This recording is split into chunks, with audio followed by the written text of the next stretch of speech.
ତତେ ଯାହା ପଚାରିବି ତାର ଉତ୍ତର ଫଟାଫଟ ଦବୁ।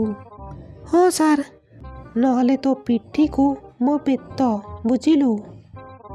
ଠିକ୍ ଅଛି ସାର୍, ଆପଣ ଯାହା ପଚାରିବେ ତାର ଉତ୍ତର ମୁଁ ଫଟାଫଟ ଦେବି। କହିଲୁ ଆମ ଜିଲ୍ଲାର ନାମ କ'ଣ? ଫଟାଫଟ। ଆରେ ମୂର୍ଖ, ଫଟାଫଟ ମାନେ ମୁଁ ତୋତେ ଉତ୍ତର ସାଙ୍ଗେ ସାଙ୍ଗେ ଦେବାକୁ କହିଲି। କହ ଏଥର ଆମ ଜିଲ୍ଲାର ନାମ କ'ଣ? ଆମ ଜିଲ୍ଲାର ନାମ ହେଉଛି ଗଡ଼ଜିଲା। ଆରେ ମୂର୍ଖ, ଆମ ଜିଲ୍ଲାର ନାମ ହେଉଛି ଗଞ୍ଜାମ। କହିଲା କ'ଣ ନା ଗଡ଼ଜିଲା। କହ ଏଥର ଆମ ଜିଲ୍ଲାର ନାମ କ'ଣ? ଗଞ୍ଜାମ।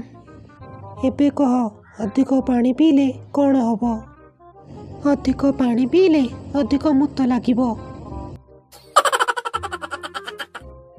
ଆରେ ମୂର୍ଖ, ଅଧିକ ପାଣି ପିଇଲେ ଆମ ରକ୍ତ ଆଉ ଆମ ଚର୍ମ ପରିଷ୍କାର ରହିବ, ବୁଝିଲୁ? ହଁ ହଁ, ରକ୍ତ ଆଉ ଚର୍ମ ପରିଷ୍କାର ରହିବ। ଏଥର କହିଲୁ ଅଗଷ୍ଟ 15ରେ ଆମକୁ କ'ଣ ମିଳିଥିଲା? ସେଉ ଆଉ ବୁନ୍ଦି ମିଳିଥିଲା। ହଁ ହଁ, ସେଇ ସେଉ ଆଉ ବୁନ୍ଦିକୁ ମନେ ରଖିଥା। ଆରେ ମୂର୍ଖ, ଅଗଷ୍ଟ 15ରେ ପରା ଆମକୁ ସ୍ୱାଧୀନତା ମିଳିଥିଲା। ହଁ ହଁ, ଆମକୁ ଅଗଷ୍ଟ 15ରେ ସ୍ୱାଧୀନତା ମିଳିଥିଲା। କହିଲୁ କେଉଁ ଚଢ଼େଇ ଉଡ଼ିପାରେ ନାହିଁ? ମଲା ଚଢ଼େଇ ଉଡ଼ିପାରେ ନାହିଁ।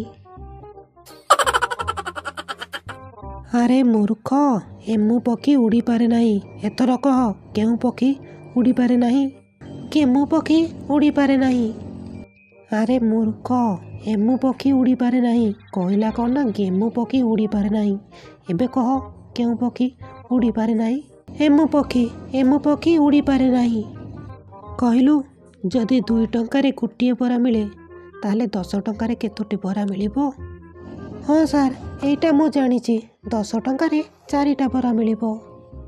ହଇରେ, 4ଟା କେମିତି? 5ଟା ବରା ପରା ମିଳିବ। ସାର୍, ଆମ ଗାଁ ହୋଟେଲରେ 10 ଟଙ୍କାରେ ତ 4ଟା ବରା ଦେଉଛନ୍ତି।